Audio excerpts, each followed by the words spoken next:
Kematian bumi ini, kematian jasad ini karena sang jiwa yang tinggal di tubuh ini sudah mati. Makanya si jiwa ini harus mengalami kebangkitan. Kapan? Sekarang. Di sini, saat ini. Hari kebangkitan jiwa itu disebut dengan hari kiamat. Jadi kiamat itu bukan cerita tentang kehancuran alam semesta. Sebetulnya kiamat itu cerita tentang kapan jiwa kita yang tertidur ini mau bangkit dari tidur panjang. Maaf, banyak orang menua, gak tumbuh kesabarannya, gak tumbuh kebijaksanaannya, gak tumbuh kearifannya, tidak tumbuh rasa memaafkannya, bahkan mau mati sudah tua masih dendam. Nanti kalau saya mati, si anu tuh jangan sampai dia memegang jenazahku. Kayak pahlawan, mau mati saja masih dendam. Ini tanda bahwa bumi kita sudah mati. Kematian bumi ini, kematian jasad ini karena sang jiwa yang tinggal di tubuh ini sudah mati. Makanya si jiwa ini harus mengalami kebangkitan. Kapan? Sekarang. Di sini, saat ini. Hari kebangkitan jiwa itu disebut dengan hari kiamat. Jadi kiamat itu bukan cerita tentang kehancuran alam semesta. Sebetulnya kiamat itu cerita tentang kapan jiwa kita yang tertidur ini mau bangkit dari tidur panjang. Karena sepanjang kita belum bangkit dari tidur panjang kita, sepanjang itu pula hidup ini hanya menjadi beban dan penuh dengan penderitaan. Nanti saya buktikan. Makanya Allah mengatakan wallahu anzala minas sama'i ma'an fa ahya bihil ardu ba'da mautiha. Dengan air itu dihidupkannya bumi sesudah matinya. Hadirin, begitu sadar kalau bumi ini mati, karena jiwa yang di sini mati, jiwa di sini belum bangkit, jiwa di sini tidak sadar, maka kita perlu yang disebut dengan air dari langit. Lalu jiwa itu apa sesungguhnya? Jiwa itu hakikatnya adalah nur. Dan satu-satunya makanan jiwa adalah nur. Sebetulnya yang disebut dengan ma'ul hayat, air kehidupan itu tiada lain adalah nur. Tetapi bukan cahaya biasa. Di Quran disebut cahaya di atas cahaya. Itu yang dibutuhkan kita untuk membangkitkan kematian bumi ini. Bisa dimengerti maksud saya? Oke. Tetapi Allah di ayat ini mengatakan inna fi zalika la ayatan liqaumi yasmaun. Sesungguhnya pada yang demikian itu benar-benar terdapat tanda-tanda bagi orang yang mau mendengarkan. Mau mendengarkan? Sudah tahu tadi di ayat yang pertama mendengarkan itu gimana? Bukan sekedar diam, bukan sekedar memasangkan telinga, tapi mendengarkan yang sebenarnya adalah biarkan aliran energi itu mengalir ke sanubari kita. Terima dengan kejujuran, terima dengan lapang dada. Syukuri masih ada orang yang mau berbicara, menyampaikan sesuatu kepada kita. Dan syukuri hari ini telinga kita masih bisa mendengar. Oleh karena itu belajar mendengar dengan welas asih. Paham? Judul ini sudah mulai ada berai-beraian gitu. Oke. Jadi Allah mengatakan sesungguhnya pada yang demikian itu benar-benar terdapat tanda-tanda bagi orang-orang yang mau mendengarkan. Tambah lagi ayatnya supaya dasarnya kuat. Dalam Quran surat Muhammad surat ke-47 ayat 16 Allah berfirman, dan di antara mereka ada orang-orang yang mendengarkan perkataanmu, sehingga apabila mereka keluar dari sisimu, orang-orang berkata kepada yang telah diberi ilmu pengetahuan. Apa yang dikatakan mereka? Apakah yang dikatakannya tadi? Ini.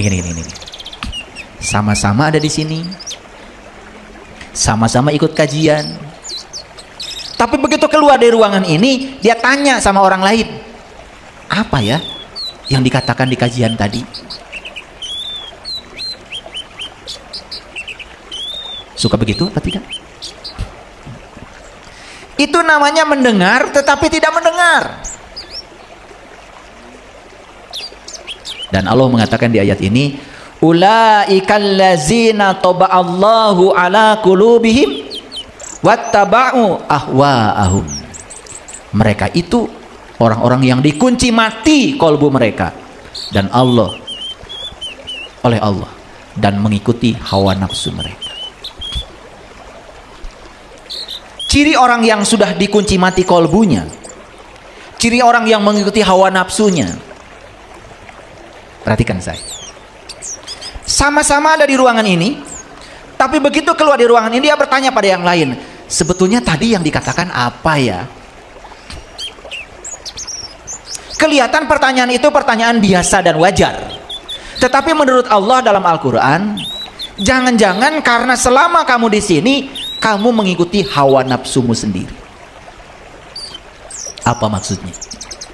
Semua pengetahuan yang diperdengarkan di sini bukan diterima dengan kejujuran, malah dibenturkan dengan pengetahuan lama yang sudah ada di otaknya. Jadi pengetahuan baru itu tidak nyampe, karena pengetahuan yang baru malah dibentur-benturkan dengan pengetahuan lama, karena di dalam dirinya ada resistensi. Di dalam dirinya ada perasaan, wah saya sudah tahu, itu bukan hal baru. Tetapi orang yang semacam ini suatu saat akan bertanya, sebetulnya tadi yang dikatakan apa? Hebat ya Quran. Makanya kalau ngaji Quran gak usah banyak-banyak, 1-2 ayat tetapi didengarkan.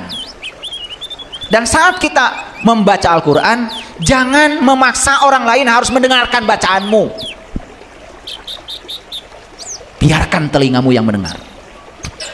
Dengarkan itu. Karena yang namanya bacaan, tentu saja yang punya kepentingan yang membaca, bukan orang lain. Aneh. Membaca pakai pengeras suara. Padahal yang punya kepentingan untuk membaca, ya kamu. Kamu yang ingin tahu, bukan? Nah, orang lain sedang sibuk, punya kesibukan yang lain, disuruh membaca bacaanmu.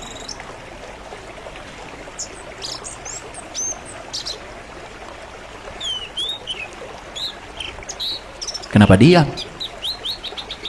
Romaus.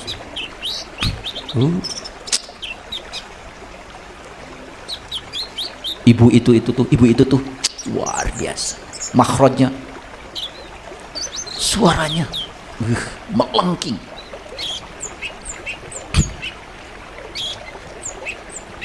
Apakah itu kesolehan? Belum. Soleh itu kalau yang dibaca kita mengerti, diimplementasikan dalam kehidupan kita, dan setelah itu kita jadi teladan bagi orang lain di sekitar kita. Itu soleh.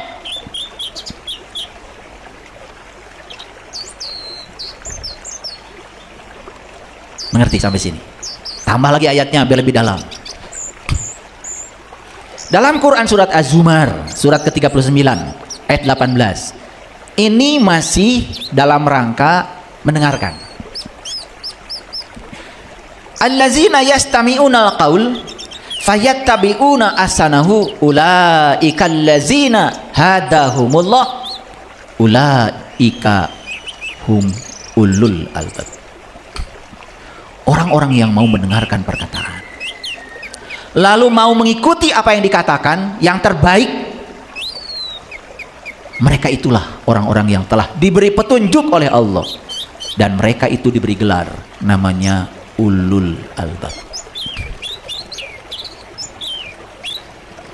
Nah, ternyata kunci hidayah itu ternyata menurut ayat ini adalah ini telinga kita, telinga yang mau mendengarkan. Awas ya, bukan sekedar diam pura-pura mendengar tetapi tidak menyimak, tidak ada dampak setelah mendengar, bukan itu.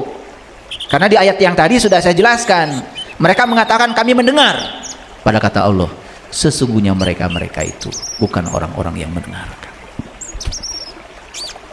Yuk kita lihat ayat ini. Orang-orang yang mau mendengarkan perkataan, lalu mau mengikuti apa yang paling baik di antaranya, mau mengikuti, mau mengimplementasikan, mereka itulah orang-orang yang telah diberi Allah petunjuk. Clear ya? Jadi ternyata hidayah itu kunci utamanya adalah mau mendengarkan perkataan orang lain. Orang-orang yang so tahu, merasa diri paling tahu, padahal sebetulnya nggak tahu apa-apa, nu cenah dicenahkan, nu beja dibejakan, tapi karena merasa dirinya sebagai siapa, apa yang terjadi? Tertutup dari hidayah. Makanya saya berulang kali, hanya orang yang tahu kalau dirinya tidak tahu yang bisa ditolong. Makanya enak jadi orang biasa. Karena kalau sudah menjadi siapa-siapa, wah, apalagi pimpinan ini, pimpinan itu, nggak mungkin mau duduk di bawah gini. Melepaskan ego saja sulit. Betul apa tidak? Nanti kalau bersama-sama ikut ngaji, dia pikir, wah, nanti saya dibilang apa tuh sama pengikut saya kalau saya masih ikut kajian. Tuh, ego. Susah yang semacam itu ditolong. Makanya saya melatih diri saya untuk selalu mendengar. Saya kalau hari Jumat, saya libur, tidak mau jadi khotib. Dan saya Jumatan dari masjid ke masjid, belajar untuk mendengar. Kalau jadi khotib terus, kan saya jadi pembicara terus. Kapan saya mendengar? Di masjid ini pun saya bilang tuh sama yang ngurus masjid, ya, jadwal saya cukup setahun 2 kali. Dia tanya tuh sama ketua DKM, setahun 2 kali aja, supaya saya ada waktu untuk mendengar. Kalau ingin didengar terus, lama-kelamaan saya merasa paling benar. Makanya untuk sampai pada titik di mana kita banyak tahu dan kita sadar ternyata kita tidak tahu banyak, kan syaratnya harus mau mendengar. Paham? Oke. Jadi kunci hidayah apa? Mendengar. Jadi ternyata mendengar itu adalah awal hidayah. Awal hidayah. Sahabat-sahabat di sebelah kini nih yang datang ke sini, ternyata sampai di sini itu karena mendengar, kan? Mendengar kajian di YouTube. Nah, kalau yang mendengar tetapi tidak menyimak, gak mungkin sampai di sini. Saya yakin yang sampai di sini karena mendengar sekaligus menyimak. Lalu timbul rasa ingin tahu yang lebih dalam. Awas, ini baru teorinya nih, prakteknya belum. Nah, begitu seseorang dapat hidayah, berikutnya yang luar biasa kata Allah, wa ulaika hum ulul albab.